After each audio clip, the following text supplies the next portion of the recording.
नमस्कार दोस्तों, मैं हूं मंतोष और स्वागत करता हूं अपने इस वीडियो में आप सभी दोस्तों का। दोस्तों, आज जब पूरा विश्व एक नाजुक समय से गुजर रहा है, यानी कोरोना काल से गुजर रहा है, इसमें भारत भी इसी दौर से, नाजुक दौर से गुजर रहा है।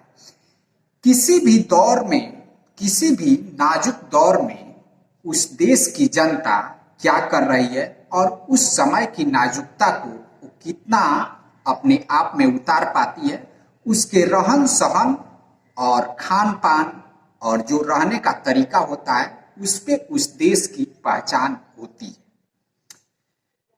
जब तीसरा लॉकडाउन लगा हमारे देश में 5 तारीख से, यानी 4 तारीख को जो दूसरा लॉकडाउन खत्म हो रहा था और 5 तारीख से तीसरा लॉकडाउन का शुरुआत हो चुका है। 4 अरब रुपए, 4 अरब रुपए एक दिन में दारू के गिरता है। उसको तुम कैसे कलेक्ट करोगे? 4 अरब रुपए बोलो, एक दिन में 4 अरब रुपए एक दिन में गिरता, 4 अरब। इसलिए बंद नहीं हो रहा है। कैसे बंद होगा? सब दारू में ही तो विकास हो रहा है। जो भी विकास हो रहा है दारू में ही हो रहा है। जितना भी विकास हो रहा है आई-2 नोट के ओनली फूड टैक्स सिर्फ दारू में ही हो रहा है। विकास विकास। और इसी लॉकडाउन में जो शराब की दुकानें हैं या कुछ अतिरिक्त छूट भी हमारे देश में कई जगहों पे मिली। अब आप देख सकते हैं कि शराब की दुकानों पे किस तरह से लाइन लगी हुई है। जिस तरह से आप अभी एक वीडियो देखें जिसमें एक व्यक्ति है, वो बोल रहा है कि 4 अरब रुपए आते हैं, और कुछ शराबियों का तो यहां तक भी कहना है कि ये भी एक दान है जो राजस्व सरकार को जा रहा है, तो ये भी एक दान ही है।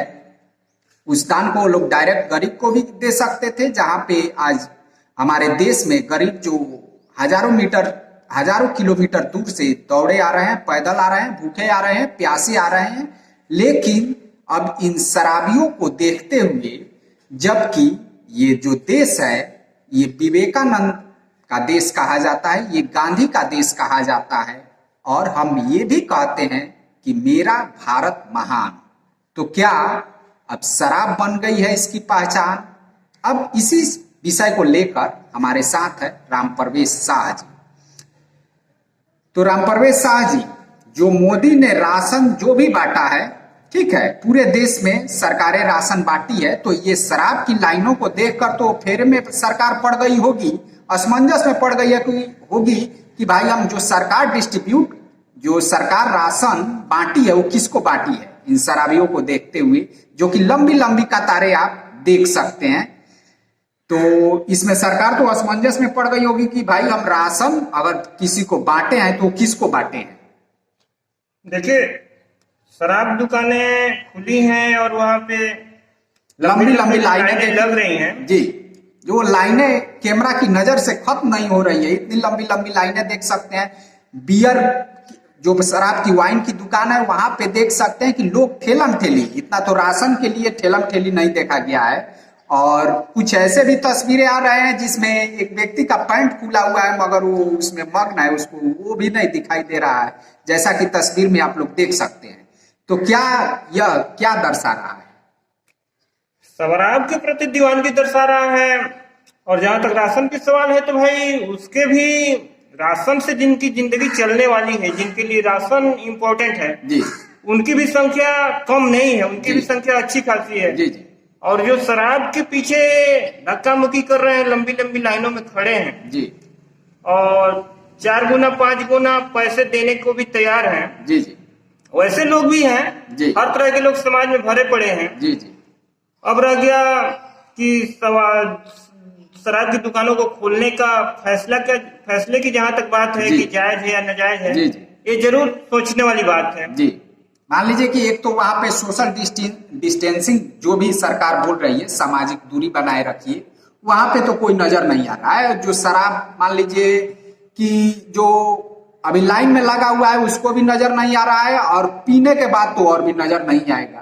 तो इसमें सरकार का ये जो फैसला है शराब की दुकानों को ओपन करना, इसमें दो बातें हैं। जी पहली बात तो राजस्व की बात है जी कि सरकारों को लगता है कि भाई, और रियल बात भी है जी कि उससे सरकारों की झोलियां भरती हैं जी शराब के टैक्स से। जी ये तो बात खुल्लम खुल्ला है, और पहली नजर में तो पहली बात तो यही है जी। शराब दुकान खोलने का जी, मुख्य कारण, जी। क्योंकि इससे सरकारों की झोलियां भरती हैं। जी दूसरी बात, शराबियों का दबाव।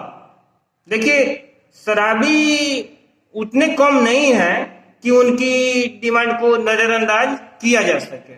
जी सरकारें लंबे समय तक उनकी जो मांग है, शराब की मांग, उसे नजरअंदाज नहीं कर सकती है, और जिसका प्रमाण देखा जा सकता है 2-3 दिनों से शराब की दुकानें खुली हैं और किस तरह धक्का मुक्की हो रहा है शराब की दुकानों पर।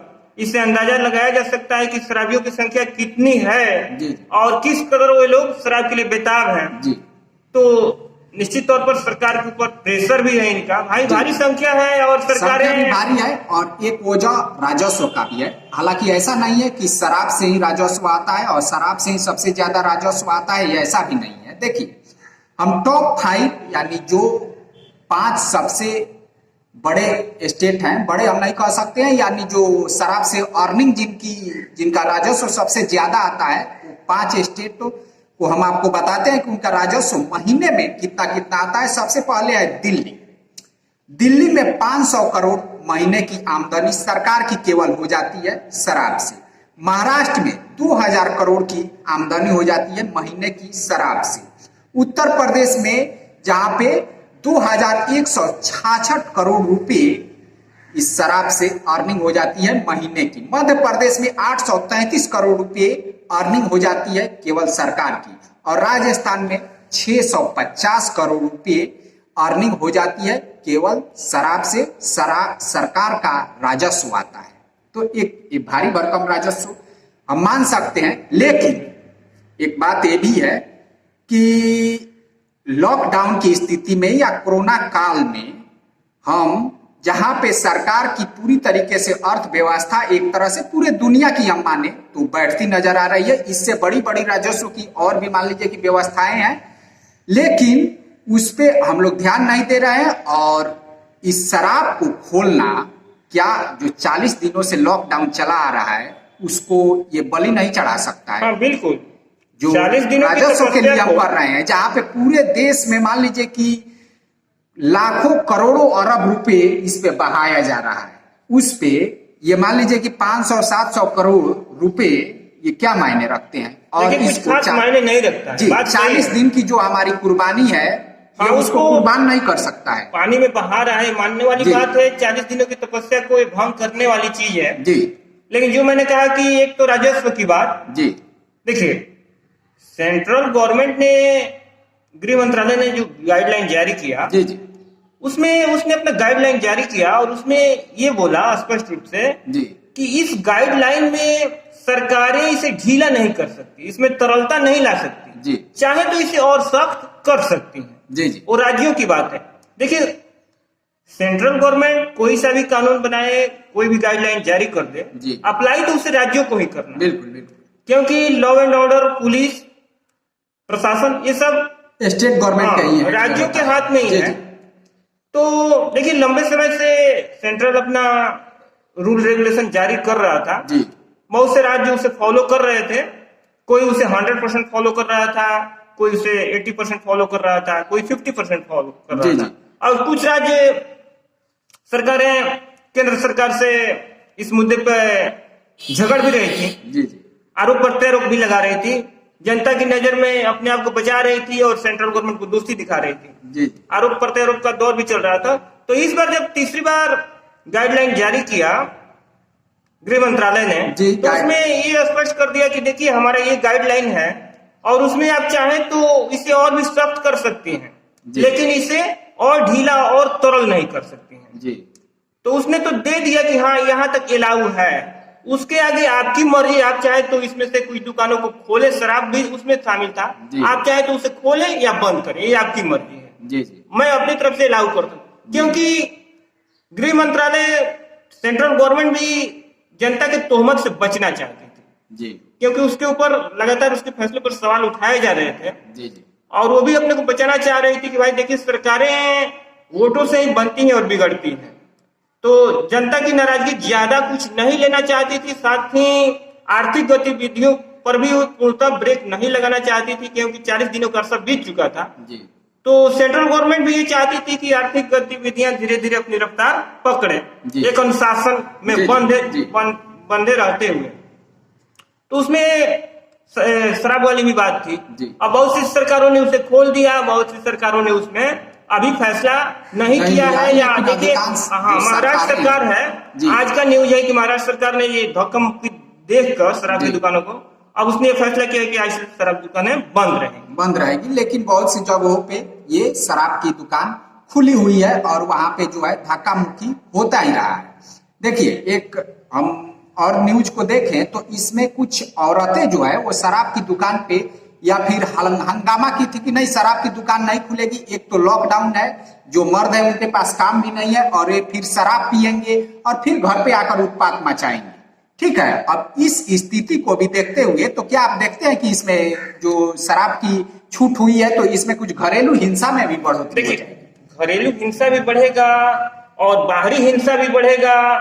जो पिएगा उसका भी मानसिक संतुलन खराब होगा, उसकी भी देह दशा खराब होगी, जी, जी, समाज जी। भी बिगड़ेगा। जी शराब की जहां तक बात है तो इससे तो 1% का फायदा नहीं है, जी जी इससे तो 100% लॉस है। जी जी 100% लॉस। अगर WHO की हम एक रिपोर्ट को देखें तो वो बोल रहा है कि शराब से करीब 200 प्रकार की बीमारियां ये जो शराब है वो पैदा करता है। तो देखिए, ठीक है। इससे फायदे का तो सवाल ही पैदा नहीं होता, इससे तो घाटा ही घाटा है। जी अब रह गया कि सरकारों की अपनी अपनी विवेक है। जी। जहां तक मेरा अपना ओपिनियन है, जी। मैं तो इसके सख्त खिलाफ हूं। मैं तो चाहता हूं कि पूरे भारत में शराबबंदी लागू की जाए जी जी और दुकानें तो खुलनी ही नहीं चाहिए। जी तो देखिए, सरकारों का फैसला है और गलत फैसला है, मानना पड़ेगा।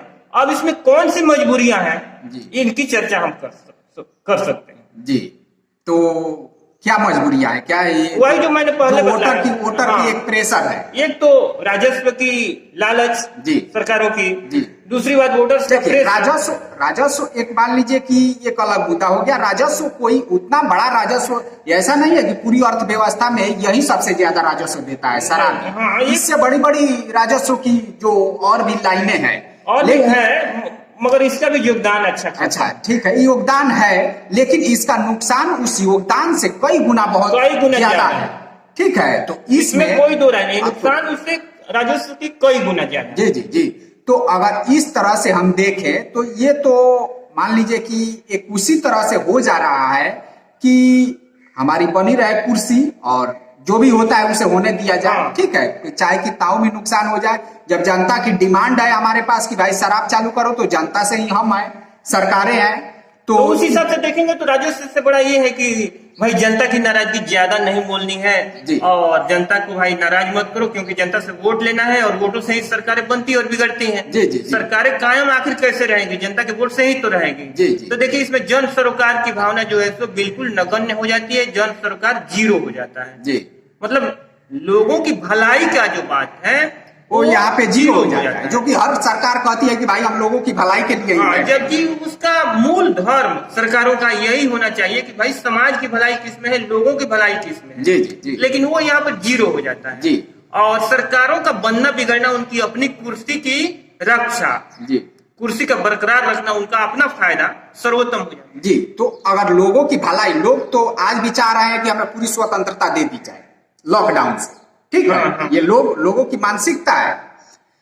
तो उस जहां तक शराब को खोल दिया गया है, लोगों की मानसिकता यही है कि पूरी तरीके से हमें स्वतंत्रता दे दी जाए। तो इसमें भी सरकार को क्या प्रॉब्लम है, वो भी दे देती जैसा कि शराब को दे दिया। तो एक एंगल से अगर जनता ये कहती है कि नहीं शराब को जब तूने छूट दे दिया तो भाई पूरी तरीके से लॉकडाउन हटा दो, जो होगा सो देखा जाएगा, ये एंगल भी तो सही हो सकता है। इसमें क्या प्रॉब्लम हो सकता है? हाँ, देखिए, समय आने दीजिए, हो सकता है सरकारें ऐसा भी करें। जी सरकारें ऐसा भी करें, लोगों जी। की जान दांव पर लगाकर जी सरकारें ऐसा भी कर सकती है, क्योंकि सरकारों को जन सरोकार से, बहुत सी सरकारें ऐसी हैं, बहुत से लीडर्स ऐसे हैं जी। जिन्हें जन सरोकार से कोई मतलब ही नहीं है। जी देखिए, बहुत से शराबी है कि अपने उनके पास पैसे नहीं है, खाने पीने के लिए पैसे नहीं है, अपने बीवी बच्चों को मारेंगे, पीटेंगे, उनसे पैसे छीनेंगे, ठीक है, और वो जाकर शराब खरीदेंगे। बहुत से लोग ऐसे भी हैं जो पैसे वाले हैं, उनके पास कुछ, देखिए, हम एक जगह की आपको बात बता देते हैं कि कर्नाटक में एक अकेले शख्स ने 52,841 रुपए का शराब खरीदा है। उसने बहुत से लोगों को आप ये भी तर्क देते हुए देख सकते हैं कि भाई हम जब शराब पी रहे हैं तो ये उसका राजस्व जो है वो सरकार को जा रहा है और सरकार जो है उससे विकास कर रही है, कोरोना वालों को फायदा पहुंचा रही है। तो ये तो मान लीजिए कि एक तर्क हो गया, शराबी कुछ भी तर्क हो गया। देखिए, वही बात मैं कहा कि इससे फायदा नाम की तो कोई चीज ही नहीं है।